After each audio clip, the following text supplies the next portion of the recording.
Bonjour chers valeureux et valeureuses. Aujourd'hui, nous allons à la rencontre d'un jeune homme issu d'un milieu modeste, la tête pleine d'idées qui a réussi à réaliser son rêve, malgré les difficultés. Jean vient d'une famille modeste, son père est comptable dans une entreprise de production de textiles et sa mère est adjointe administrative dans une banque de la ville. Jean a toujours été assidu dans ses études et sur le conseil de ses parents. Et surtout sur l'observation de son environnement proche, Jean a fini avec succès l'université et a trouvé un emploi dans une entreprise de marketing. Comme je le disais plus tôt, Jean est un garçon assidu, poli, respectueux et travaillant. Son patron et ses collègues l'apprécient vraiment et il aimait son travail. Cependant, Jean avait un désir qu'il n'arrivait pas à satisfaire. Jean aspirait à plus. Il rêvait de créer son entreprise, de construire quelque chose de nouveau, quelque chose de lui et pour lui. Je passais mes soirées à esquisser des plans et à réfléchir à des idées. Mon carnet était rempli de concepts d'application, chacun plus innovant que le précédent. Le travail actuel de Jean payait les factures, mais il ne pouvait pas étouffer son esprit d'entrepreneuriat. Il voyait un monde rempli de possibilités et il était impatient de les saisir. Un jour, je suis tombé sur un prospectus pour un concours de start-up local. Le Grand Prix, un financement de démarrage pour la meilleure idée d'entreprise. Jean a mis tout son cœur et son âme dans ce concours. Il se disait que c'est l'occasion rêvée, c'est la manne qu'il a toujours espérée. Aimez, commentez et partagez. Vous pouvez vous abonner, c'est gratuit. Il a choisi son idée d'application la plus prometteuse, une idée qui, selon lui, pouvait vraiment faire la différence. Il a méticuleusement élaboré son argumentaire, le répétant devant le miroir jusqu'à ce qu'il puisse le présenter parfaitement. Le jour de la compétition arriva et Jean s'est retrouvé dépassé. Son travail exigeant l'avait fait travailler tard toute la semaine. La fatigue s'accrochait à lui comme un linceul. Les mots, autrefois clairs, me semblaient maintenant confus et brouillés dans ma bouche alors que je faisais ma présentation au juge. Les juges, entrepreneurs chevronnés eux-mêmes, ont vu clairement que Jean était fatigué et embrouillé. Ils ont écouté poliment, mais leurs expressions sont restées dubitatives. Merci Jean, nous apprécions votre effort. Jean a quitté la scène en se sentant dégonflé, le poids de son épuisement écrasant son esprit d'entreprise. Il savait qu'il n'avait pas fait de son mieux. De retour à mon appartement, je me suis senti anéanti, perdu. Le poids de mon échec me pesait. J'ai tout remis en question, mes idées, mes capacités, mon rêve de devenir entrepreneur. Le carnet rempli d'idées est resté fermé, un rappel douloureux de ce qui aurait pu être un grand succès. Par un après-midi particulièrement maussade, Jean s'est retrouvé dans un café du coin. Il était en train de noyer son chagrin dans une tasse de café bien serrée lorsqu'il a surpris une conversation à la table voisine. Une femme, la voix débordante d'énergie, racontait une histoire incroyable. La femme s'appelait Rosalie, et elle était coach en développement personnel. Elle racontait à son amie son propre parcours, un parcours qui impliquait de surmonter une tumeur au cerveau. Jean était captivé. J'ai fait face à la peur et à l'incertitude, à des traitements épuisants et à un long chemin vers la guérison. Mais à travers tout cela, je n'ai jamais abandonné. Jean a senti une étincelle s'allumer en lui en l'écoutant parler. Prenant son courage à deux mains, Jean a abordé Rosalie après qu'elle ait terminé sa conversation. Il s'est présenté et lui a fait part de l'écho que son histoire avait eu en lui. Il s'est confié à elle sur son échec au concours de start-up et sur le sentiment d'échec qui le rongeait désormais.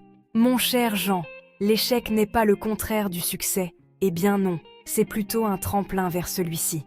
Rosalie a partagé ses propres expériences, les défis qu'elle avait relevés et les leçons qu'elle avait apprises en cours de route.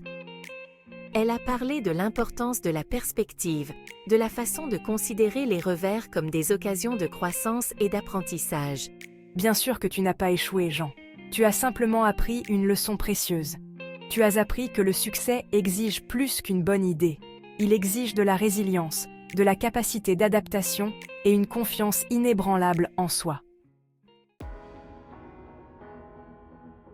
Les paroles de Rosalie ont touché une corde sensible chez Jean. Il a réalisé qu'il avait laissé son épuisement et sa peur prendre le dessus. Il a alors décidé qu'il ne laisserait plus la peur le paralyser. Il allait se remettre sur les rails, Plus fort et plus sage qu'auparavant, Jean a commencé à voir son expérience à travers le prisme de la sagesse de Rosalie. Il a reconnu ses erreurs, reconnaissant qu'il avait laissé son travail exigeant le consommateur. Il savait qu'il devait trouver un équilibre. Il a commencé par apporter de petits changements dans sa vie. Il a réservé du temps pour le développement de son application, en lui accordant la même importance qu'à son travail. Il a rejoint un groupe d'entrepreneurs locaux, trouvant soutien et conseils auprès de personnes partageant les mêmes idées. Jean a également contacté Rosalie, lui demandant d'être son mentor. Elle a accepté de l'aider à peaufiner son plan d'affaires, lui prodiguant de précieux conseils et encouragements en cours de route. Jean a revisité son idée d'application, l'analysant d'un œil critique. Il a sollicité l'avis d'utilisateurs potentiels, intégrant leurs suggestions et affinant son concept. Il s'est rendu compte que son argumentaire initial manquait de précision, ne parvenant pas à communiquer efficacement la véritable valeur de son application. Il a passé des heures à faire des recherches sur son public cible, à comprendre ses besoins et ses points faibles. Il a repensé l'interface utilisateur de son application, la rendant plus intuitive et conviviale. Jean a adopté le processus itératif, testant et affinant constamment son approche. Il a appris à être flexible, à adapter ses stratégies en fonction des commentaires et des tendances du marché. Il n'avait plus peur d'échouer, car il avait compris que chaque revers le rapprochait du succès. Quelques mois plus tard, Jean est tombé sur une autre opportunité. Un concours national de start-up, encore plus important que le précédent, allait avoir lieu dans sa ville. Il savait qu'il devait retenter sa chance. Cette fois, il était prêt. Il avait un argumentaire peaufiné, un plan d'affaires solide et une confiance inébranlable en son produit. Plus important encore, il avait appris de ses erreurs passées. Jean s'est inscrit au concours, le cœur battant à la fois d'excitation et d'appréhension. Il savait que c'était sa chance de faire ses preuves, de montrer le chemin parcouru. Il n'était plus la même personne que celle qui avait trébuché lors de son premier argumentaire. Il a reçu un courriel quelques semaines plus tard l'informant qu'il avait été sélectionné comme finaliste. Il était ravi. Son travail acharné et son dévouement avaient porté leurs fruits.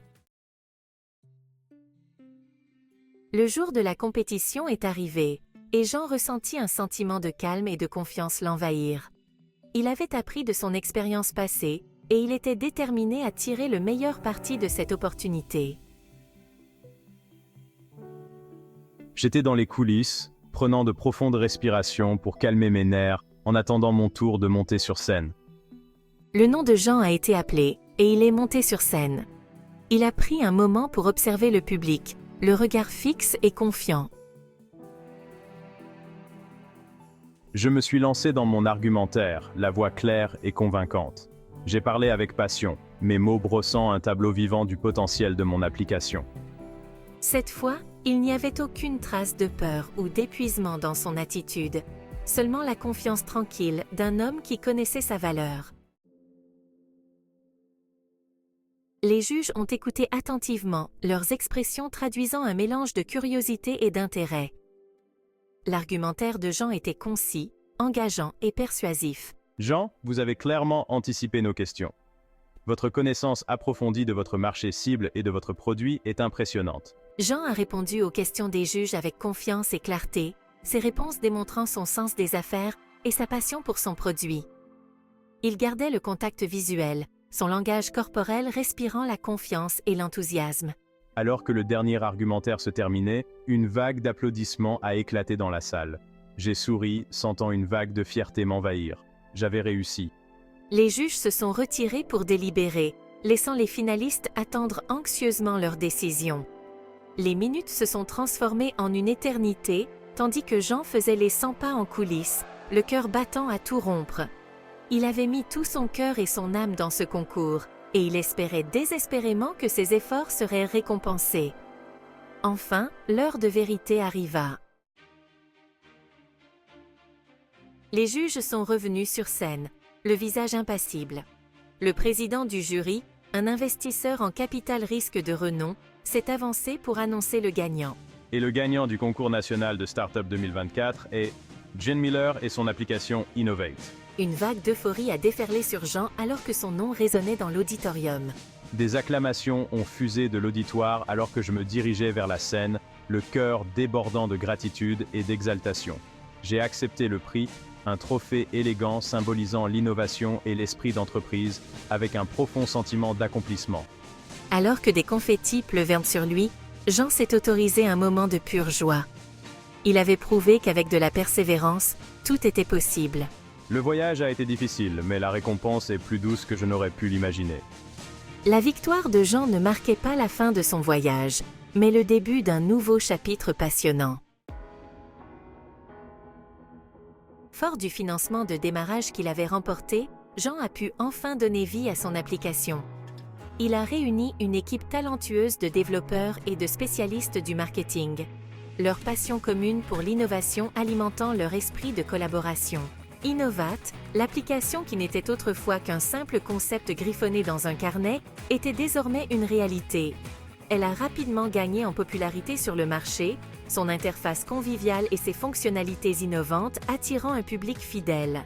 Jean, autrefois un jeune homme avec un rêve, est maintenant un entrepreneur prospère, son nom étant synonyme d'innovation et de persévérance.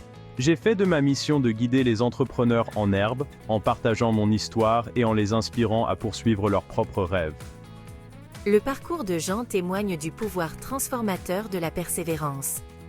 C'est une histoire de revers et de triomphes, de leçons apprises et de victoires remportées.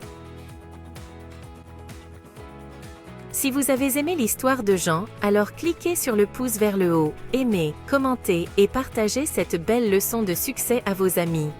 Et surtout, abonnez-vous pour d'autres belles leçons de vie.